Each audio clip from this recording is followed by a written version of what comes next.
Aish, nampaknya aku kena cari tenaga baru untuk ganti kapal punya.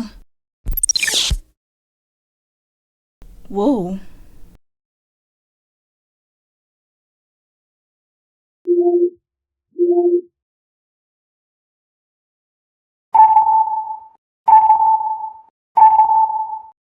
Yang ni tak cukup nak hidupkan kapal.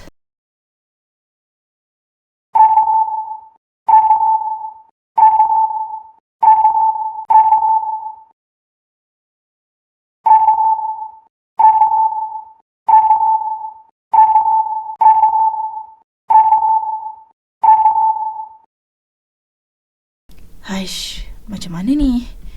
Semua benda yang aku scan kat sini tak boleh jadi tenaga kuasa. Macam mana aku nak balik macam ni? Apa tu? Aku rasa aku nampak benda bersinar tadi. Dari dalam gua tu ke? Wow, gelap yang gua ni. Betul ke aku nampak cahaya tu daripada dalam ni? Cuba je lah. Aku dah puas dah cari kat luar ni. Mana tahu ada kat dalam ni. Dalamnya gua ni. Aish, aku tak nampak jalan. Aduh. Sakitnya. Situ, aku nampak cahaya. Itu mesti jalan keluar.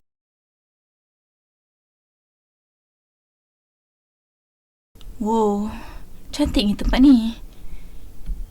Situ, benda tu mesti boleh jadi tenaga kuasa.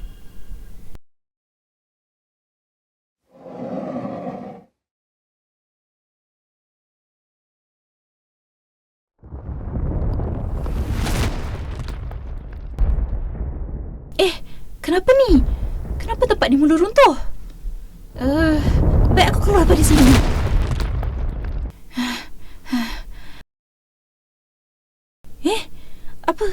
Apa yang terjadi ni? Kenapa semua benda kat sini mati? Kristal ni nadi planet ni ke? Kalau aku ambil kristal ni, nanti planet ni akan mati. Tapi kalau aku letak balik, aku yang terperangkap kat sini.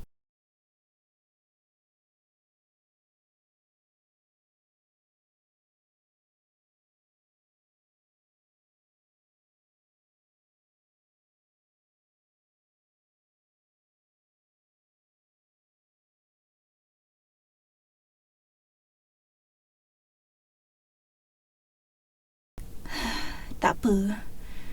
Aku cuma kena sabar. Mesti ada jalan lain untuk keluar daripada planet ni.